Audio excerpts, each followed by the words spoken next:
दिल्ली के Nehru memorial museum and library को अब प्रधानमंत्री म्यूजियम एंड सोसाइटी के नाम से जाना जाएगा। इस फैसले को लेकर कांग्रेस ने मोदी सरकार पर हमला किया। कांग्रेस के अध्यक्ष मल्लिकार्जुन खड़गे ने इसे तानाशाही वाला रवैया बताया।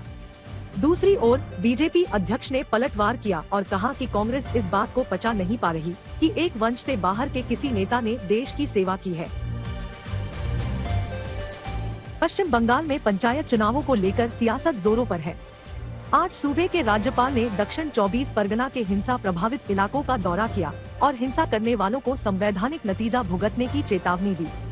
राज्यपाल के दौरे को टीएमसी ने बीजेपी का एजेंडा बताया। इस बीच राज्य में हिंसा के लिए बीजेपी ममता सरकार को जिम्मेदार ठहरा रही है और चिंगारी से नहीं खेलने की चेतावनी दे रही है, तो ममता सरकार हिंसा के लिए विपक्ष को जिम्मेदार ठहरा रही है। बिहार में नीतीश कुमार और जीतन राम मांझी के बीच खींचतान लगातार बढ़ती जा रही है। बिहार के सीएम ने आरोप लगाया कि वो विपक्षी एकता की बैठक में रहते तो मुखबिरी करते, यहाँ की रणनीति बीजेपी को जाकर बता देते। नीतीश के आरोपों पर जीतन राम मांझी ने पलटवार किया और कहा कि बिहार के सीएम तेजस्वी यादव को लॉलीपॉप दिखा रहे हैं। इस बीच आज जेडीयू के विधायक रत्नेश सदा ने मंत्री पद की शपथ ली। कर्नाटक में बेंगलुरु से लेकर हुबली तक विश्व हिंदू परिषद के कार्यकर्ताओं ने सिद्धारमैया सरकार के विरोध में प्रदर्शन किया और धर्मांतरण कानून को वापस लेने के फैसले पर नाराजगी जताई।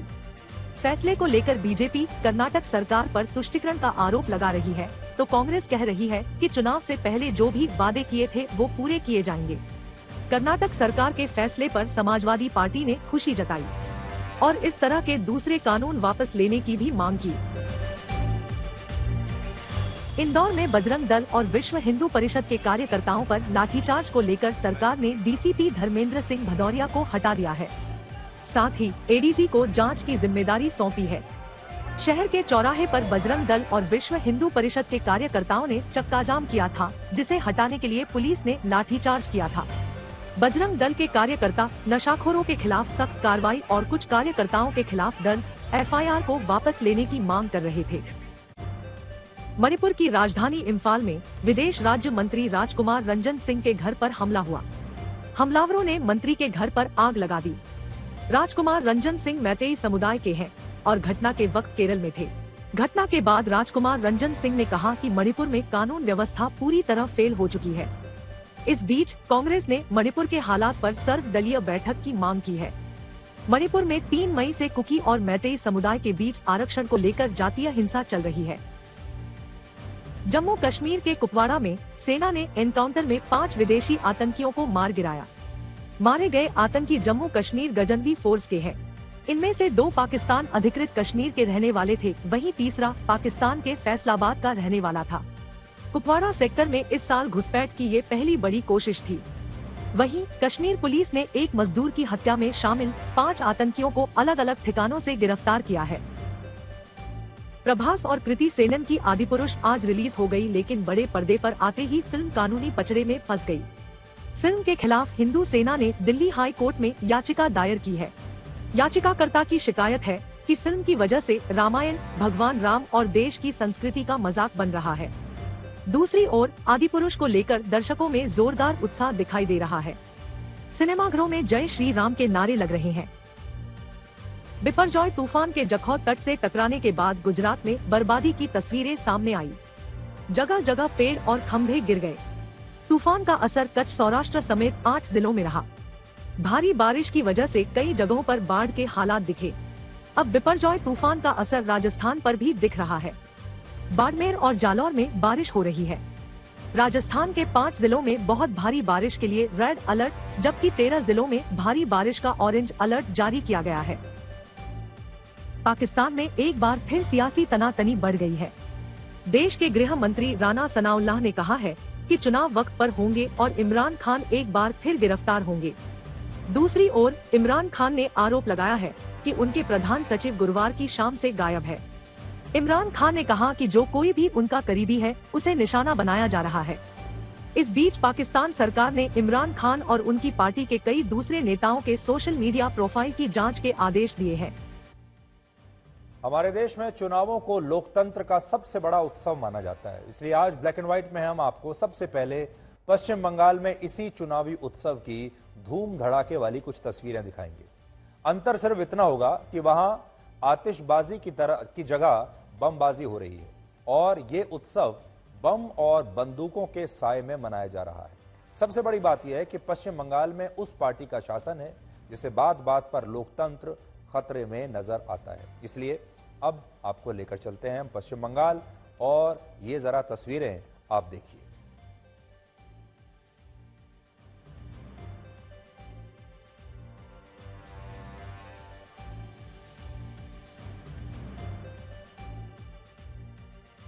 आज पश्चिम बंगाल के राज्यपाल सीवी आनंद ने पश्चिम बंगाल के हिंसा प्रभावित इलाकों का दौरा किया है। देसी बम का इस्तेमाल करके अलग अलग इलाकों में धमाके किए जा रहे हैं। लेकिन आज जब उन्हीं की पार्टी पर चुनावों के लिए पश्चिम बंगाल में हिंसा फैलाने के आरोप लग रहे हैं तो उन्हें लोकतंत्र की जरा सी भी चिंता सता नहीं रही। पश्चिम बंगाल में यह हिंसा 8 जून को शुरू हुई थी। तब वहां पंचायती चुनाव के लिए नामांकन की प्रक्रिया शुरू हुई थी और ये नामांकन ग्राम पंचायत की 63,229, पंचायत समिति की 9,730 और 22 जिला परिषदों की 928 सीटों के लिए हो रहा है।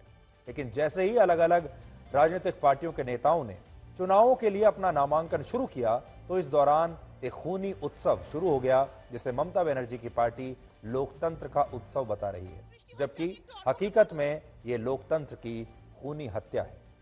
नामांकन प्रक्रिया के लिए 8 जून से 15 जून का समय दिया गया था और इस दौरान कई इलाकों में धारा 144 लगने के बाद इस कदर हिंसा हुई और बाल्टियों में भर भर कर बम फोड़े गए कि जिन सरकारी कर्मचारियों को चुनाव में नामांकन के लिए बीडीओ ऑफिस में ड्यूटी पर लगाया गया था उनमें से बहुत सारे कर्मचारी डर कर अपने घरों में छिप गए।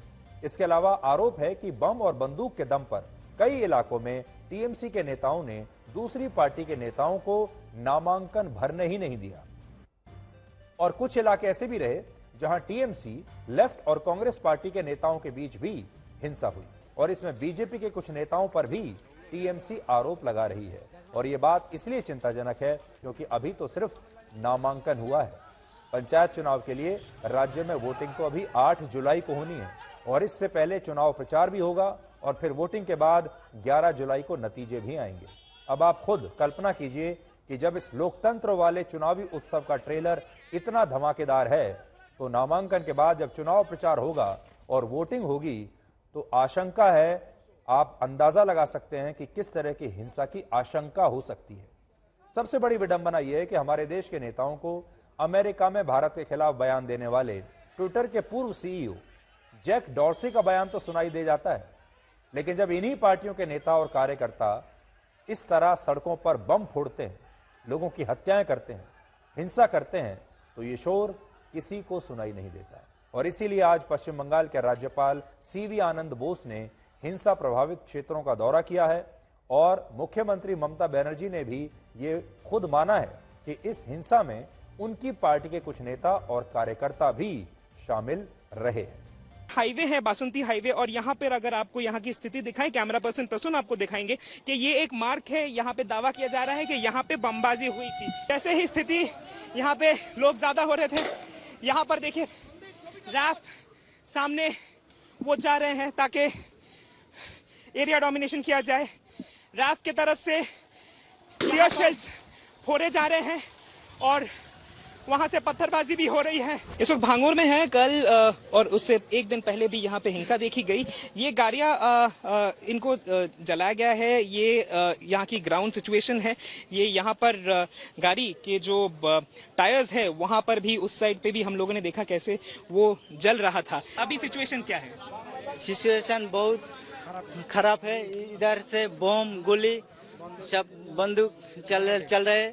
144 जो वीडियो है, 144 उधर से 1 किलोमीटर नहीं है। यहाँ पर एक बार मैं अपने कैमरा पर्सन को रिक्वेस्ट करूंगा दिखाने के लिए जो हम लोगों ने देखा कि यहाँ पर एक गन का बट गिरा हुआ है। ये कहाँ से आया, कैसे आया, ये शायद एक इन्वेस्टिगेशन ही बता पाएगी। As governor, I would take the initiative to see that all stakeholders are brought together and a joint effort is made to quell this situation of violence which mars the peace and quiet of this peaceful state.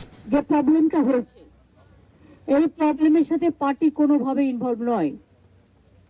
যারা করেছে তাদের আমরা ticket দিইনি, মনে রাখবেন। तो आपने यहां देखा, पश्चिम बंगाल रविंद्रनाथ टैगोर की भूमि है, पश्चिम बंगाल सुभाष चंद्र बोस की भूमि है, और आज उसी भूमि पर क्या हो रहा है आप देख सकते हैं। आजाद भारत में चुनाव जीतने के लिए, वो भारत जिसे दुनिया का सबसे बड़ा लोकतंत्र माना जाता है, वो भारत जो अंग्रेजी में अपने आप को मदर ऑफ डेमोक्रेसी कहता है, उस भारत में चुनाव इस तरह बम से जीते जाएंगे। अब आप सोचिए, क्या इसे लोकतांत्रिक चुनाव कहना सही होगा? जिस चुनाव में जनता बेखौफ होकर, बिना डरे, जिसे चाहे उसे वोट ना दे पाए, अपनी पसंद से वोट ना डाल पाए, वो भी 5 साल में सिर्फ एक बार, तो फिर वो चुनाव किस काम का, वो लोकतंत्र किस काम का? लेकिन बड़ी बात यह है कि पूरा देश शांत बैठा है। हम हर साल इस तरह के तस्वीरें देखते हैं, इस तरह की हिंसा देखते हैं, हम आपको रिपोर्टिंग करके वहां से दिखा देते हैं। ये वो रिपोर्टिंग है जो जान जोखिम में डालकर वहां से हमारे संवाददाता कर रहे हैं। लेकिन हर साल यही होता है, हर साल ऐसी ही हिंसा होती है। कोई ना कोई चुनाव जब होता है, कभी विधानसभा का चुनाव होता है, कभी पंचायत का चुनाव होता है, अगले साल फिर लोकसभा का चुनाव होगा, और हर बार यही कहानी दोहराई जाती है। पश्चिम बंगाल में हर बार ऐसे ही हिंसा होती है। हम हर बार आपको ऐसी ही तस्वीरें दिखाते हैं, आप देखते भी हैं, चिंतित भी होते हैं, लेकिन कुछ बदलता नहीं।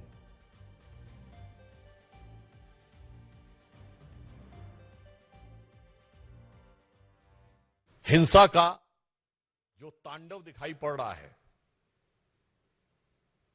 ये कष्टकारक है, दुखद है और मन में आक्रोश भरने वाला है।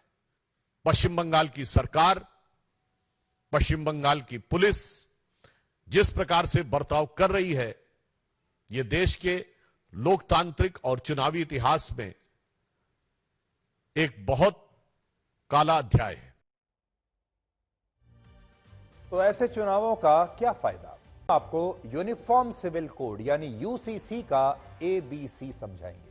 इस मुद्दे पर आज जो सबसे बड़ी खबर है वो ये है कि जब से सरकार ने इस मुद्दे पर फिर से काम करना शुरू किया है और जनता की राय मांगी है, जो जनता को 30 दिनों के अंदर देनी है, उसके बाद आज इस मुद्दे पर all India Muslim personal law board ने एक बहुत बड़ा बयान दे दिया है, जिसमें उसने कहा है कि सरकार समान नागरिक संहिता को लेकर आ सकती है, लेकिन उसे पहले मुस्लिम पर्सनल लॉ बोर्ड से इसके बारे में चर्चा करनी पड़ेगी, उसके साथ विचार विमर्श करना चाहिए। और इसी बोर्ड ने यह भी कहा है कि लॉ कमीशन ऑफ इंडिया ने इस मुद्दे पर राय देने के लिए जो 30 दिन का समय दिया है, वो समय बहुत ही कम है और इस समय अवधि को बढ़ाया जाना चाहिए और सभी प्रतिनिधियों और मुस्लिम संगठनों से इस पर पहले विचार विमर्श करना चाहिए। मिशन ने सिर्फ 1 महीने का वक्त दिया है।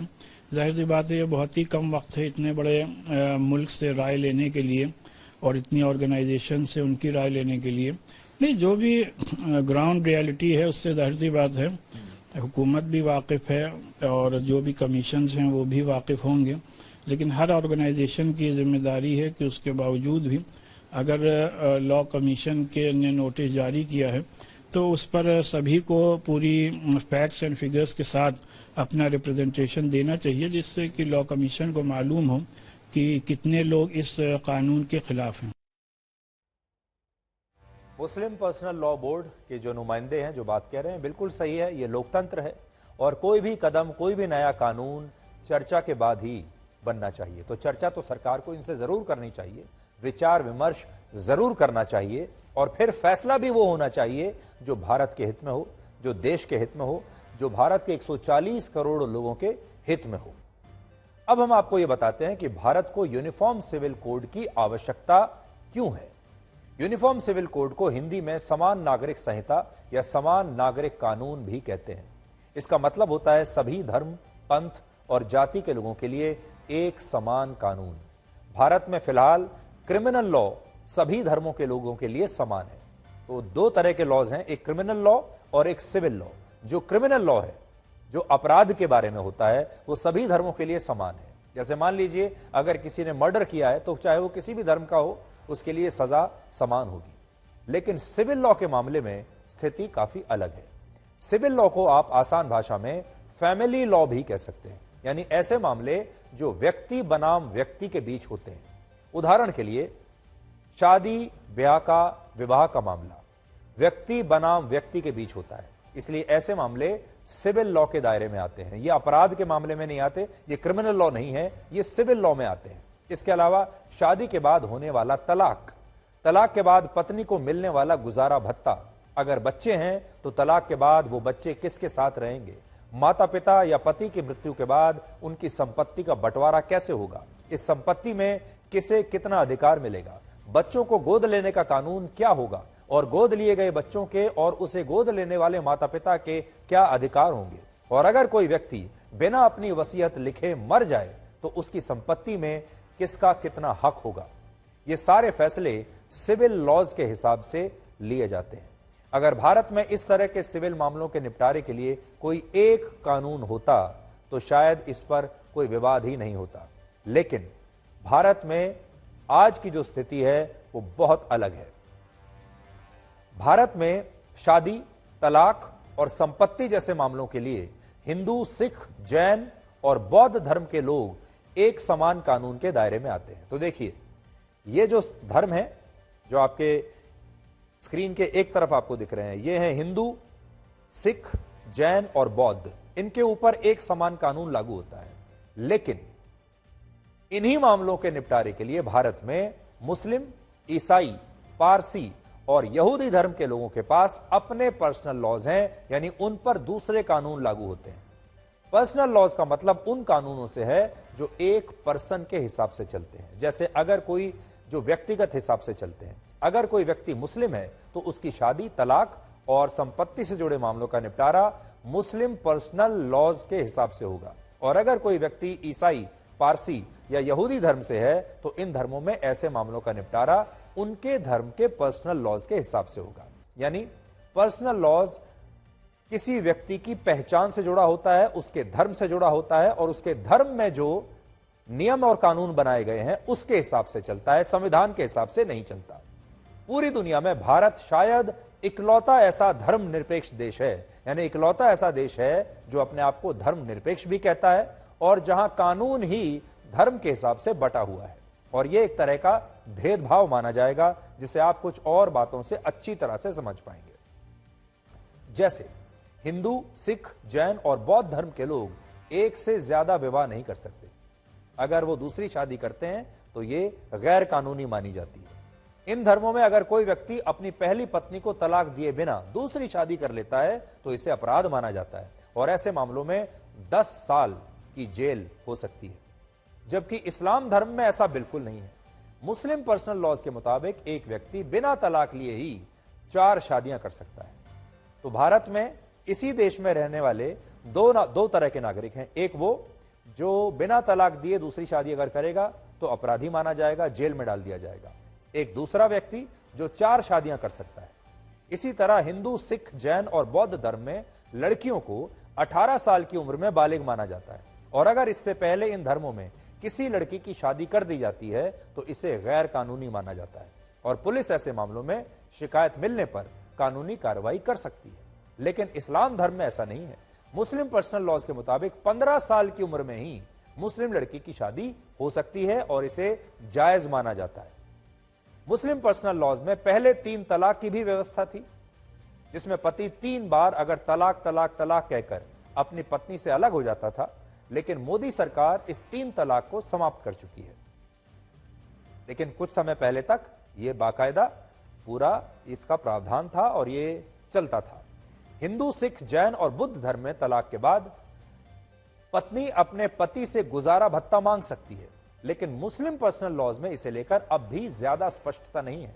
आज अगर किसी मुस्लिम महिला का तलाक होता है तो इद्दत यानी तलाक होने के 4 महीने और 10 दिन तक मुस्लिम पुरुष अपनी पत्नी को थोड़ा बहुत गुजारा भत्ता देते हैं, लेकिन उसके बाद गुजारा भत्ता के लिए कोई स्पष्ट प्रावधान नहीं है। जबकि हिंदू धर्म में महिलाओं को तलाक के बाद गुजारा भत्ता मांगने का पूरा अधिकार दिया गया है। इसी तरह हिंदू धर्म में महिलाओं को अपने पिता और अपने पति की संपत्ति में बराबर का अधिकार मिलता है और विधवा महिला को भी उसके पति की संपत्ति में बराबर अधिकार होता है। लेकिन इस्लाम धर्म में ऐसा नहीं है। मुस्लिम पर्सनल लॉज में बेटों की तुलना में बेटियों की अपने माता पिता की संपत्ति में आधा अधिकार ही होता है। जैसे मान लीजिए अगर किसी मुस्लिम माता पिता का एक बेटा और एक बेटी है, अगर बेटे को संपत्ति में 50 रुपए मिले तो बेटी को उसके आधे यानी 25 रुपए मिलेंगे। लेकिन हिंदू, सिख, जैन और बौद्ध धर्म में बेटे और बेटी को अपने माता पिता की संपत्ति में बराबर का अधिकार मिलता है और यह अधिकार कानूनी है। कानून देता है, संविधान यह अधिकार देता है। लेकिन यही संविधान और यही कानून मुस्लिम परिवारों पर नहीं चलता। इसके अलावा मुस्लिम पर्सनल लॉज में यह भी बताया गया है कि किसी भी बच्चे को जन्म के साथ अपने परिवार की पैतृक संपत्ति में कोई अधिकार नहीं मिलता। यह अधिकार उन्हें तभी मिलता है जब परिवार में पिता या मां में से किसी एक की मृत्यु हो जाए और उनकी मृत्यु के बाद उनकी संपत्ति का बंटवारा होता है। हिंदू धर्म में अगर किसी पुरुष को शादी से बाहर किसी दूसरी महिला से बच्चे पैदा होते हैं तो उन बच्चों का अपने पिता की संपत्ति में बराबर का अधिकार होता है। लेकिन क्रिश्चियन पर्सनल लॉज में ऐसे बच्चों को पिता की संपत्ति में कोई अधिकार नहीं मिलता। हिंदू धर्म में अगर कोई महिला तलाक लेने के बाद फिर से अपने पूर्व पति के साथ रिश्ता शुरू करना चाहती है तो वो दोबारा विवाह करके ऐसा कर सकती है। लेकिन इस्लाम में ऐसा नहीं है। मुस्लिम पर्सनल लॉज में मुस्लिम महिला को ऐसा करने के लिए निकाह हलाला करना होता है, यानी उसे पहले किसी और से निकाह करना होता है और फिर उसे तलाक देने के बाद वो अपने पूर्व पति के साथ दोबारा रिश्ते में आ सकती है। मुस्लिम पर्सनल लॉज में यह भी बताया गया है कि एक मुस्लिम पुरुष का निकाह एक मुस्लिम महिला से ही हो सकता है और वो चाहे तो ईसाई और यहूदी धर्म के महिला से भी निकाह कर सकता है। लेकिन अगर कोई मुस्लिम पुरुष किसी हिंदू या दूसरे धर्म की महिला से निकाह करता है तो यह निकाह मान्य नहीं होगा। ऐसी स्थिति में जब तक वो गैर मुस्लिम लड़की अपना धर्म छोड़कर इस्लाम धर्म नहीं अपनाएगी तब तक वो विवाह मान्य होगा ही नहीं। हमारे देश में अलग अलग धर्मों के अलग अलग होने से लोगों के बीच एक यूनिफॉर्मिटी यानी एक समानता कानून में नहीं रह गई है और इस देश में हिंदू महिलाओं को जो बराबरी के अधिकार मिल रहे हैं वही अधिकार मुस्लिम महिलाओं को नहीं मिल रहे हैं, जिससे यह पता चलता है कि ये एक तरह का भेदभाव है जो यूनिफॉर्म सिविल कोड के जरिए समाप्त हो सकता है। एक जमाना ऐसा था जब हिंदू धर्म में भी सती प्रथा और बहु विवाह जैसी बुराइयां थी और हिंदू धर्म में भी लड़कियों की शादी बहुत कम उम्र में कर दी जाती थी। उदाहरण के लिए वर्ष 1883 में जब महात्मा गांधी का विवाह कस्तूरबा गांधी से हुआ तब महात्मा गांधी खुद भी कस्तूरबा गांधी तब सिर्फ 14 साल की थी और महात्मा गांधी खुद भी उनसे उम्र में कुछ महीने छोटे ही थे। तो आपको जानकर हैरानी होगी कि जब विवाह हुआ था महात्मा गांधी का तो महात्मा गांधी खुद लगभग 13 वर्ष 7 महीने के थे और कस्तूरबा गांधी 14 वर्ष की थी। इसके अलावा वर्ष 1883 में ही जब रविंद्रनाथ टैगोर का विवाह मृणालिनी देवी से हुआ तब वो सिर्फ 10 साल की थी और रविंद्रनाथ टैगोर उस समय 22 वर्ष के थे और ऐसे और भी बहुत सारे उदाहरण आपको मिल जाएंगे। मध्य युग से पहले भारत में हिंदू राजाओं की एक से ज्यादा पत्नियां हुआ करती थी, लेकिन अंग्रेजों के शासन में इन बुराइयों को भी समाप्त किया गया और आजादी के बाद भी इन कानूनों में बहुत सारे बदलाव हुए। लेकिन धर्म और तुष्टीकरण की वजह से मुस्लिम पर्सनल लॉज पर कभी भी ज्यादा बात नहीं की गई। आपको यह बात जानकर थोड़ी हैरानी होगी कि मुगलों के समय भारत में आपराधिक मामलों का निपटारा शरिया कानून के हिसाब से ही होता था और उस समय सभी धर्मों के लोगों को इस्लामिक कानूनों के हिसाब से अपराध के लिए सजा दी जाती थी। आज जो लोग खुद को मुगल शासक औरंगजेब की औलाद बताते हैं, औरंगजेब का फैन बताते हैं, उसी औरंगजेब ने आपराधिक मामलों में सजा के लिए इस्लाम के हिसाब से कानूनों का एक संग्रह बनाया था जिसे फतवाए आलमगिरी कहते थे। यह कानून एक खास धर्म के हिसाब से था, लेकिन तब भारत में आपराधिक मामलों का निपटारा इसी के हिसाब से होता था। लेकिन जब भारत में अंग्रेजों का शासन आया तो अंग्रेजों ने इस क्रिमिनल लॉ को धीरे धीरे इंग्लिश लॉ में बदलना शुरू किया और आज अगर क्रिमिनल लॉ सभी धर्मों के लिए एक जैसा है तो इसके पीछे अंग्रेजों का शासन एक बहुत बड़ी वजह है। हालांकि अंग्रेजों ने हिंदू धर्म से जुड़े सिविल लॉ के मामलों में काफी सुधार किए, लेकिन विरोध के डर से मुस्लिम पर्सनल लॉज में उन्होंने कोई छेड़छाड़ नहीं की। मौजूदा मुस्लिम पर्सनल लॉज के लिए जो कानून है वो वर्ष 1937 में बना था, जिसे मुस्लिम पर्सनल लॉ शरीयत एप्लीकेशन एक्ट कहते हैं। और मुस्लिम पर्सनल लॉज में हमेशा से ही सुधार की बहुत गुंजाइश थी, लेकिन ना तो आजादी से पहले अंग्रेजों ने ऐसा किया और ना ही आजादी के बाद हमारे देश के नेताओं ने और अलग अलग सरकारों ने इसके लिए कोई प्रयास किया, क्योंकि यह मामला बहुत ही विवादों से भरा हुआ था। और हमारे देश के नेताओं ने सिर्फ वोट बैंक के बारे में सोचा, हमारे देश के नेताओं ने सिर्फ चुनाव जीतने के बारे में सोचा और सिर्फ तुष्टीकरण की राजनीति की। और इसीलिए ये जो भेदभाव चला आ रहा है 1947 से, ये आज तक ऐसे ही चल रहा है। अब 2023 हो चुका। आजादी के बाद जब भारत के संविधान का निर्माण हो रहा था, उस समय संविधान सभा के लगभग सभी मुस्लिम सदस्यों ने इसका विरोध किया और इस वजह से कानूनों के मामले में एक यूनिफॉर्मिटी यानी एक समानता नहीं आ पाई। लेकिन संविधान के भाग 4 के अनुच्छेद 44 में यह जरूर लिखा गया कि भारत में एक देश एक कानून को लागू करने के लिए सरकार प्रयास करेगी। लेकिन संविधान की ही बातें करने वाली पार्टियों ने संविधान में ही लिखी इस बात का उसके बाद कभी कोई सम्मान नहीं किया। और आज भी ये पार्टियां इस मुद्दे को सांप्रदायिक बताना चाहती हैं, आज भी इस मुद्दे को वो सांप्रदायिक बता रही हैं, जबकि ये मामला सांप्रदायिक है ही नहीं, हो भी नहीं सकता। ये मामला है सारे नागरिकों पर एक समान कानून लागू करने का। अगर एक बेटी 15 साल की है और उसकी शादी गैर कानूनी है और दूसरी बेटी भी 15 साल की है, तो उसकी शादी भी गैर कानूनी ही मानी जाएगी। यह सवाल इस बात का है। आज हमारा सवाल यही है कि अगर यह मुद्दा किसी एक धर्म के खिलाफ है, तो फिर हमारा संविधान इस पर अमल करने के लिए क्यों कहता है? यह बात आज आप सबको जरूर सोचनी चाहिए। और आपने स्कूलों में बच्चों को एक समान यूनिफॉर्म में देखा होगा। आप भी जब स्कूल जाते होंगे तो स्कूलों की एक यूनिफॉर्म होती है और आप भी यूनिफॉर्म पहनकर ही स्कूल जाते होंगे। और स्कूलों में यूनिफॉर्म एक जैसी होती है, एक जैसे कपड़े होते हैं, एक जैसे जूते, सॉक्स, एक जैसी टाई। यूनिफॉर्मिटी इसलिए होती है ताकि कोई भेदभाव ना हो। अमीर का बच्चा, गरीब का बच्चा, हर धर्म का बच्चा, हर जाति का बच्चा एक जैसा दिखाई दे, एक समान दिखाई दे। तो सोचिए, जब स्कूलों में एक यूनिफॉर्मिटी हो सकती है, एक यूनिफॉर्म हो सकता है, तो फिर देश में एक यूनिफॉर्म कानून क्यों नहीं हो सकता, एक समान कानून क्यों नहीं हो सकता? यह भी कितनी बड़ी विडंबना है कि जब ये बच्चे स्कूल जाते हैं तो इन्हें बताया जाता है कि चाहे ये किसी भी धर्म के हों, किसी भी जाति के हों, अमीर हों, गरीब हों, ये सब एक जैसे दिखेंगे, एक जैसे कपड़े पहनेंगे, एक जैसे जूते पहनेंगे, एक जैसी वर्दी पहनेंगे। लेकिन जब यही बच्चे स्कूल से पास होकर बाहर की दुनिया में जाते हैं तो इन पर अलग अलग कानून लागू होते हैं। इन्हीं में से एक लड़की 15 साल की उम्र में शादी कर सकती है और दूसरी लड़की नहीं कर सकती। इसी तरह एक पर एक कानून लागू होगा और दूसरे पर दूसरा कानून लागू होगा।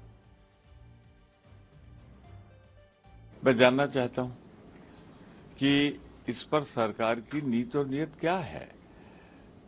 मैं तो प्रतिक्रिया अपनी तब व्यक्त करूंगा जब ड्राफ्ट के शेप में, प्रारूप के शेप में ये प्रस्तुत होगा पार्लियामेंट में। पर इतना जरूर कहूंगा, ये भारतीय जनता पार्टी देश हित को कुर्बान करके हर मुद्दे पर चुनाव जीतने के लिए पोलराइजेशन कर रही है, ध्रुवीकरण कर रही है। मैं इसकी निंदा करता हूं। मैं इसके खिलाफ हूं और ये सारी कुछ जो कुछ भी बीजेपी गवर्नमेंट कर रही है, चूंकि इनके सामने भी इलेक्शन है और उस इलेक्शन की तैयारी के लिए इन पे कोई ऐसा कोई मुद्दा या मसाला नहीं है, तो इसलिए पब्लिक को के उलझाने के लिए, लोगों को लुभाने के लिए ये फार्मूला ये लाया गया है। देखिए, ऑल इंडिया शिया पसला बोर्ड ने जिस वक्त कॉमन सिविल कोड लाया जा रहा था उस वक्त बहुत ज़बरदस्त तरीके से इसकी मुखालिफत की थी और अभी हमने मुंबई के अपने राष्ट्रीय अधिवेशन में भी कॉमन सिविल कोड की मुखालिफत की है। मैं भारत सरकार से ये कहना चाहता हूँ कि कॉमन सिविल कोड न लेके आए तो ज़्यादा बेहतर है। और लॉ कमीशन से भी ये कहना चाहता हूँ, क्योंकि हमारे मुल्क की ब्यूटी, हमारे मुल्क की खूबसूरती इसमें है कि हमारे मुल्क में हर धर्म, हर मजहब के लोग रहते हैं। ये गुलदस्ते की तरह है। तो बड़ी बात यह है कि अगर यूनिफॉर्म सिविल कोड लागू हो जाता है और सरकार ने चुनाव से ठीक पहले इस पर फिर से बातचीत शुरू कर दी है, और ये एक वो वादा है जो बीजेपी लगातार अपने समर्थकों से और अपने वोटर से करती आई है कि वो यूनिफॉर्म सिविल कोड को लागू करेगी, और हो सकता है कि अगले लोकसभा चुनाव से पहले वो लागू कर भी दे। लेकिन बड़ी बात यह है कि अगर ये लागू हो जाता है तो जो हिंदू हैं, सिख हैं, बौद्ध हैं और जैन हैं, उनके जीवन पर कोई फर्क नहीं पड़ने वाला, क्योंकि वो तो पहले से ही एक समान कानून के अंतर्गत आते हैं।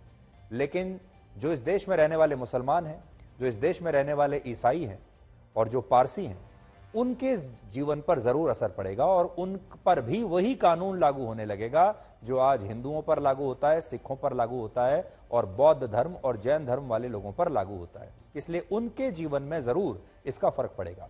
लेकिन जो बाकी का हिस्सा है उसे इस बात का संतोष जरूर होगा कि अब उनके साथ भेदभाव नहीं हो रहा है। आज जब भारत धर्मनिरपेक्ष देश होते हुए भी एक देश एक कानून पर अमल करने का सिर्फ प्रयास ही कर रहा है और उसमें भी बहुत सारे लोग इसका विरोध कर रहे हैं, आज भी इतनी सारी पार्टियां जो विपक्ष की हैं वो इसका विरोध कर रही हैं, क्योंकि वो जानती हैं कि यूनिफॉर्म सिविल कोड लागू होने के बाद जो देश का मुसलमान है और जो ईसाई है वो थोड़ा सा असहज हो जाएगा। वो ये नहीं चाहेगा कि यूनिफॉर्म सिविल कोड लागू हो। और ऐसे में अगर इन पार्टियों ने ये पत्ता खेला, इसे बड़ा मुद्दा बना दिया, तो वो कम से कम जो मुस्लिम वोट बैंक है और जो ईसाइयों का वोट बैंक है उसको कंसोलिडेट करके अपने पक्ष में ला सकता है। और कांग्रेस यही सपना देख रही है, इसीलिए कांग्रेस यूनिफॉर्म सिविल कोड का विरोध कर रही है। आपने देखा होगा कर्नाटक में भी बिल्कुल कांग्रेस ने यही गेम खेला था। कर्नाटक में 85% हिंदू हैं, 13% मुसलमान है, 2% ईसाई हैं।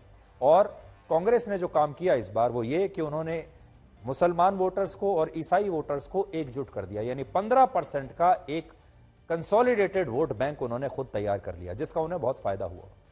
और हो सकता है कि कांग्रेस पार्टी लोकसभा चुनाव में भी इसी फॉर्मूले को अपनाए। दूसरी तरफ बीजेपी को नुकसान यह हुआ कि उन्होंने सोचा कि 85% हिंदू जो वोट बैंक है ये एकजुट होकर बीजेपी को वोट दे देगा। लेकिन हुआ ये कि ये जो 85% वोट बैंक है ये ना तो बजरंग बली के नाम पर एकजुट हुआ, ना बूंदी के नाम पर एकजुट हुआ, ना हिंदुत्व के नाम पर एकजुट हुआ और ना ही बीजेपी के कामकाज पर डबल इंजन पर एकजुट हुआ। तो ये 85% जो वोट बैंक है ये अलग अलग खंडों में बढ़ता चला गया और वो जो 15% का वोट बैंक था वो एक साथ एक दीवार की तरह खड़ा रहा।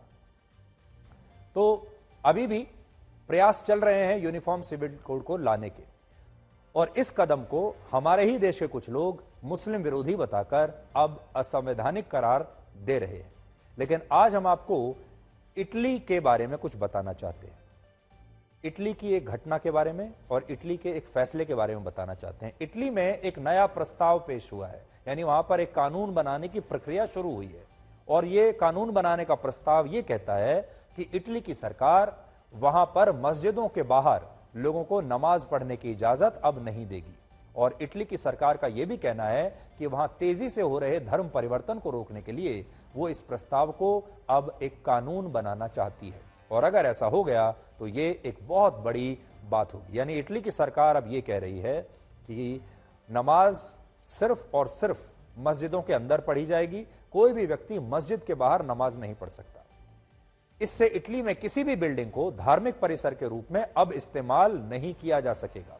ऐसी इमारतों और भवनों में संयुक्त रूप से नमाज पढ़ने पर रोक लग जाएगी और अगर सड़क पर नमाज पढ़ी जाती है तो इसे भी गैर कानूनी माना जाएगा। और ऐसे मामलों में कड़ी सजा के लिए नए प्रावधान बनाए जाएंगे और वहां एक तरह से इस्लाम धर्म से जुड़ी गतिविधियों पर सरकार अब पहले के मुकाबले कहीं ज्यादा कड़ी नजर रखेगी। इटली की सरकार इस प्रस्ताव के पीछे धर्म परिवर्तन को एक बहुत बड़ी वजह बता रही है। इस समय इटली की आबादी लगभग 6 करोड़ है और वहां 16 लाख मुसलमान रहते हैं, जबकि मस्जिदों की संख्या वहां पर है सिर्फ 8। अब इटली ये कह रहा है कि इन 16 लाख लोगों को इन 8 मस्जिदों में ही नमाज पढ़नी होगी और अगर कोई मस्जिदों के बाहर सड़कों पर नमाज पढ़ेगा तो इसे अपराध माना जाएगा। इटली एक धर्मनिरपेक्ष देश है जो खुद को अमेरिका की तरह दुनिया में लोकतंत्र और धर्मनिरपेक्षता का चैंपियन बताता है, अभिव्यक्ति की आजादी, ह्यूमन राइट्स का चैंपियन बताता है। लेकिन इसके साथ ही वो सड़कों पर नमाज पढ़ने को अब सही नहीं मानता। और यहां बात सिर्फ इस कानूनी प्रस्ताव की नहीं है। पिछले साल इटली की नई सरकार ने यह भी कहा था कि वहां मस्जिदों में इमाम और मौलानाओं को नियुक्त करने की प्रक्रिया में अब सरकार भी हिस्सा लेगी और वहां बिना इजाजत नई मस्जिदों के निर्माण को भी बर्दाश्त नहीं किया जाएगा। सोचिए, यह सब उस देश में हो रहा है जो खुद को धर्मनिरपेक्षता का चैंपियन बताता है। इटली जैसे देश जो है, फ्रांस जैसे जो देश हैं, अब ये लोग जाग रहे हैं। क्योंकि पहले इन्होंने धर्मनिरपेक्षता के चक्कर में, ह्यूमन राइट्स के चक्कर में, अपनी छवि को चमकाने के चक्कर में बहुत उदारता दिखाई और कहा कि नहीं, सब धर्मों को हम लाना चाहते हैं। बहुत सारे देशों ने जो शरणार्थी थे दूसरे देशों के, उन्हें भी अपने यहाँ शरण दे दी। लेकिन अब वही शरणार्थी उन देशों के जो पहले के जो नागरिक थे, जो मूल नागरिक हैं, अब वो मूल नागरिक शरणार्थियों की वजह से परेशान हो रहे हैं। और अब धीरे धीरे, चाहे आप फ्रांस देख लीजिए, वो नए कड़े कानून ला रहा है। इसी तरह से इटली भी अब नए कड़े कानून बना रहा है। अब देखिए भारत में क्या है। भारत के कर्नाटक राज्य में जबरन धर्म परिवर्तन के मामलों को रोकने के लिए बीजेपी की पिछली सरकार एक कानून लेकर आई थी जो सभी धर्मों के लिए समान था, जिसमें यह कहा गया था कि अगर आप किसी का भी जबरदस्ती उसकी मर्जी के बिना धर्म परिवर्तन करते हैं तो यह अपराध माना जाएगा। लेकिन अब कर्नाटक की नई कांग्रेस सरकार ने इस कानून को वापस लेने का फैसला किया है और इसके पीछे एक ही वजह है और वो है मुस्लिम तुष्टीकरण की राजनीति। लेकिन इस कानून का महत्व आप उत्तर प्रदेश के कुछ आंकड़ों से आप समझिए। उत्तर प्रदेश के आंकड़े आपको दिखाऊं उससे पहले आप खुद ये सोचकर देखिए कि जब कर्नाटक की सरकार जबरन धर्म परिवर्तन के कानून को वापस लेती है तो उससे उसका मुस्लिम वोट बैंक खुश क्यों होता है? इसमें मुसलमानों के लिए खुश होने की क्या बात है? आप इसका अंदाजा, इस कनेक्शन को आप खुद समझिए। क्यों मुसलमान ये चाहते हैं कि जो जबरदस्ती धर्म परिवर्तन के कानून हैं उन्हें वापस ले लिया जाए और ये पार्टी उसी वोट बैंक को खुश करने के लिए ये फैसले ले भी लेती है। कर्नाटक की तरह उत्तर प्रदेश में भी वर्ष 2020 में इसी तरह का कानून लाया गया और आज ही राज्य सरकार ने, योगी सरकार ने ये कहा कि इस कानून के तहत अब तक 833 लोगों की गिरफ्तारी हो चुकी है और ये वो लोग हैं जो जबरदस्ती या गुमराह करके, धोखा देकर धर्म परिवर्तन का एक बिजनेस मॉडल चला रहे थे। 2021 से 2023 के बीच ऐसे 427 मामले दर्ज हुए और इनमें 65 मामले ऐसे थे जिनमें नाबालिग लड़कों और नाबालिग लड़कियों के धर्म परिवर्तन की कोशिश की गई। अब यहां पर जो सर्वे होना चाहिए, जो ब्रेकअप होना चाहिए, वो ये है कि धर्म परिवर्तन की जितनी भी घटनाएं हो रही हैं उनमें कौन कौन से धर्मों में उनका परिवर्तन किया जा रहा है। जब आप ये ब्रेकअप देखेंगे तो आपके सामने स्थिति साफ हो जाएगी, यानी किस धर्म से किस धर्म में, किस दूसरे धर्म में लोगों को ले जाया जा रहा है। जब आप उसका ब्रेकअप देखेंगे तो आपको समझ में आ जाएगा। अब हम आपको उस खतरनाक ड्रोन के बारे में बताएंगे जो भारत अमेरिका से खरीदने वाला है और ये वो ड्रोन है जिसके जरिए अमेरिका ने बड़े बड़े आतंकवादियों को उनके घर में घुसकर, उनके ठिकानों में घुसकर मारा है। भारत के रक्षा मंत्रालय की डिफेंस एक्विजिशन काउंसिल ने इस डील को अपनी मंजूरी दे दी है और अगले ही हफ्ते प्रधानमंत्री नरेंद्र मोदी जब अमेरिका जाएंगे तो वो और अमेरिका के राष्ट्रपति जो बाइडेन इस डील पर अपने हस्ताक्षर करेंगे। ये डील 3 बिलियन यूएस डॉलर्स यानी भारतीय रुपयों में लगभग 25,000 करोड़ रुपए की है, जिसमें भारत को अमेरिका से कुल मिलाकर 30 कॉम्बैट ड्रोन्स मिलेंगे और इस हिसाब से एक ड्रोन की कीमत होगी लगभग 818 करोड़ रुपए। यह कीमत एक रफाल लड़ाकू विमान से भी कहीं ज्यादा है। एक रफाल लड़ाकू विमान लगभग 670 करोड़ रुपए का है, जबकि इस ड्रोन की कीमत है 818 करोड़ रुपए। ये सभी ड्रोन्स तीनों सेनाओं के लिए खरीदे जाएंगे, जिनमें 14 ड्रोन्स भारतीय नौसेना को मिलेंगे और 8 ड्रोन्स भारत की वायुसेना और थल सेना को मिल सकते हैं। पूरी दुनिया में नेटो देशों के अलावा भारत पहला ऐसा देश है जिसे अमेरिका ये ड्रोन देने के लिए तैयार हुआ है और इसके पीछे की वजह भी आज हम आपको जरूर बताएंगे। लेकिन उससे पहले आप इस ड्रोन के बारे में कुछ और बातें जान लीजिए। इस ड्रोन को MQ-9B प्रीडेटर ड्रोन कहते हैं, जो MQ-9 रीपर ड्रोन का ही एक आधुनिक और ज्यादा खतरनाक वेरिएंट है। प्रीडेटर का मतलब उस हिंसक जानवर से है जो अपने शिकार को बचने का एक भी मौका नहीं देता। ऐसे हिंसक जानवर को अंग्रेजी में प्रीडेटर कहते हैं और इस ड्रोन का जो नाम प्रीडेटर रखा गया है वो इसीलिए रखा गया है कि यह भी एक हिंसक जानवर की तरह है जो अपने शिकार को बचने का कोई मौका नहीं देता। और इस प्रीडेटर ड्रोन के भी 2 वेरिएंट हैं। एक वेरिएंट को सी गार्डियन कहते हैं और दूसरे वेरिएंट को स्काई गार्डियन कहते हैं।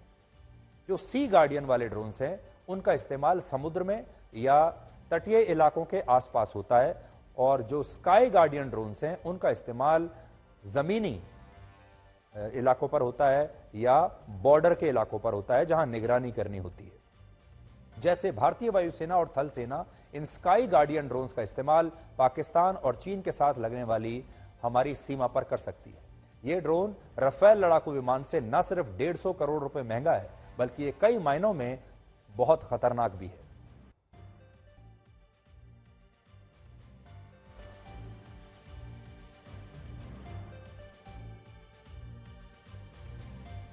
अब देखिए, यहां मैं आपको समझाता हूं, इसके बारे में पूरी जानकारी आपको यहां पर मिलेगी। यह कॉम्बैट ड्रोन रफाल और दूसरे खतरनाक लड़ाकू विमानों की तरह समुद्र तल से 40 से 50 हजार फीट की ऊंचाई पर 40 घंटे तक लगातार उड़ान भर सकता है। सोचिए, 40 घंटे तक 50,000 फीट की ऊंचाई पर। इसकी अधिकतम मारक क्षमता 11,112 किलोमीटर है, यानी 11,000 से भी ज्यादा किलोमीटर इसकी मारक क्षमता है, जिसका मतलब यह है कि यह ड्रोन भारत में अपने कंट्रोल स्टेशन से लगभग आधी दुनिया को अपनी रेंज में ले सकता है। देखिए, यह रेंज क्या हो सकती है। अगर भारत में इसे यहां डिप्लॉय किया गया तो इसकी रेंज में अगर आप देखेंगे, आउटर रेंज में ब्रिटेन आ सकता है। अगर यहां तक आप जाएंगे तो पूरा ऑस्ट्रेलिया इसकी रेंज में आ गया, पूरा चीन, पूरा रशिया, पूरा यूरोप इसकी रेंज में आ गया, पूरा अफ्रीका इसकी रेंज में आ गया। इसका मतलब यह हुआ कि अगर आपके पास यह ड्रोन है तो पूरी दुनिया में इन इलाकों में जो भी जगह आप देख रहे हैं, इन इलाकों में अगर आपका दुश्मन कहीं भी बैठा है तो यह ड्रोन उसके घर में घुसकर उसे मार सकता है। और ये जो दो सर्कल आप देख रहे हैं, एक लाल और दूसरा पिंक, ये इसलिए है कि अगर हमने इसे अपने पश्चिमी तट से यहां से डिप्लॉय किया, मान लीजिए हमने इसको गुजरात या राजस्थान में पश्चिमी सीमा पर डिप्लॉय किया, तो इसकी रेंज आएगी ब्रिटेन तक, ये जो पिंक लाइन है।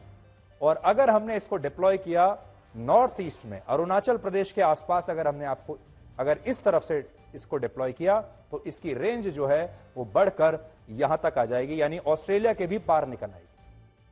इसलिए हमने कहा कि इसको दो जगह से ऑपरेट किया जा सकता है, सेना अगर चाहेगी तो। वो होगी एक नॉर्थ ईस्ट में अरुणाचल प्रदेश के आसपास, और दूसरा पश्चिमी क्षेत्र में गुजरात या राजस्थान में।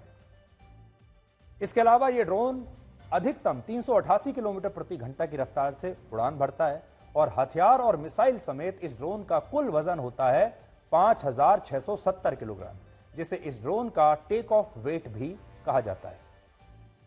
यह ड्रोन इसलिए बहुत खतरनाक है क्योंकि इसमें 2,177 किलोग्राम की 9 मिसाइल्स फिट की जा सकती है। और सबसे बड़ी बात यह कि यह ड्रोन मानव रहित है, इसमें कोई इंसान नहीं होता। इसे सैकड़ों किलोमीटर दूर बनाए गए एक कंट्रोल सेंटर से सिर्फ 2 लोगों की टीम ऑपरेट कर सकती है, जिसमें एक पायलट होता है जो ड्रोन को ऑपरेट करता है और दूसरा क्रू मेंबर होता है। वो हथियारों को लॉन्च करने या फिर ड्रोन के जरिए निगरानी या जासूसी का काम करता है, और इसलिए इसे कॉम्बैट प्लस सर्विलांस ड्रोन भी कहते हैं, यानी ये अटैक भी करता है और ये निगरानी भी करता है। पिछले साल अमेरिका ने इसी ड्रोन की मदद से अल-कायदा के चीफ अयमान अल जवाहिरी को एक हमले में ऐसे ही मार गिराया था। उस समय अल जवाहिरी काबुल की एक बिल्डिंग में छिपा हुआ था, जिसके बाद अमेरिका ने पहले इसी ड्रोन से उसकी निगरानी की, यानी सर्विलांस किया, और बाद में इसी ड्रोन की मदद से एक मिसाइल दागकर अल-कायदा के चीफ और अपने दुश्मन को आसानी से खत्म कर दिया। इसके अलावा वर्ष 2020 में अमेरिका ने इसी तरह ईरान के कमांडर जनरल कासिम सुलेमानी की हत्या भी की थी, और तब इस ऑपरेशन को इसी ड्रोन की मदद से अंजाम दिया गया था। इसमें इराक के बगदाद इंटरनेशनल एयरपोर्ट के पास इस ड्रोन से एक हेल फायर मिसाइल दागी गई, और इस हमले में एक ही झटके में अमेरिका ने अपना एक बहुत बड़ा दुश्मन समाप्त कर दिया। और बात सिर्फ इन 2 ऑपरेशंस की नहीं है। वर्ष 2019 के बाद अमेरिका ने अपने MQ-9 ड्रोन्स की मदद से कुल मिलाकर 4,121 एयर स्ट्राइक्स की हैं, जिनमें अमेरिका ने 1100 से ज्यादा आतंकवादियों और अपने दुश्मनों को पाकिस्तान से, सोमालिया से, यमन से, सीरिया से और इराक जैसे देशों में समाप्त कर दिया। और 9/11 का हमला करने वाले आतंकवादी ओसामा बिन लादेन के बारे में भी जानकारी अमेरिका ने इसी ड्रोन की मदद से जुटाई थी। यानी जब भारत को ये ड्रोन्स मिलेंगे तो ये खबर पाकिस्तान में छिपकर बैठे आतंकवादी मसूद अजहर, हाफिज सईद और दाऊद इब्राहिम जैसे लोगों के लिए बिल्कुल अच्छी नहीं होगी, क्योंकि भारत अगर चाहे तो वो इस ड्रोन से अपने दुश्मनों को पाकिस्तान में अब बड़ी आसानी से समाप्त कर सकेगा।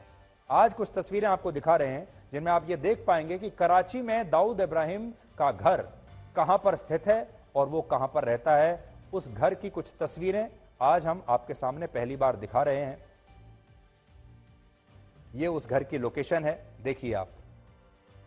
और कराची में दाऊद इब्राहिम के घर की जो लोकेशन है उसे आप इस समय देख रहे हैं। और हमारी जो खुफिया एजेंसी हैं उन्हें इन लोकेशंस के बारे में पूरी जानकारी है कि दाऊद इब्राहिम का कौन सा ठिकाना कराची शहर में कहां कहां पर है। तो अगर हम चाहें, जिस दिन चाहें उस दिन ऐसे ड्रोन की मदद से हम दाऊद इब्राहिम तक पहुंच सकते हैं। अमेरिका और नेटो देशों ने फिलहाल इस ड्रोन को ब्लैक सी में तैनात किया हुआ है, जिसकी सीमा यूक्रेन से लगती है। और इसी साल मार्च के महीने में आपको याद होगा, रशिया के 2 फाइटर जेट्स ने अमेरिका के एक ऐसे ही ड्रोन को टक्कर मारकर उसे क्रैश करा दिया था। असल में रशिया और चीन दोनों ही देश इस ड्रोन को अपने लिए बहुत बड़ा खतरा मानते हैं, क्योंकि ये ड्रोन हर तरह से काम कर सकता है। और आपको याद होगा, तब रशिया ने एक वीडियो भी रिलीज किया था, एक वीडियो जारी किया था जिसमें उसके 2 फाइटर जेट्स नजर आ रहे थे इस ड्रोन के आसपास। देखिए, ये जो वीडियो आप देख रहे हैं ये रशिया ने ही रिलीज किया था जब उन्होंने, उनके फाइटर जेट्स ने इस ड्रोन को नष्ट किया था।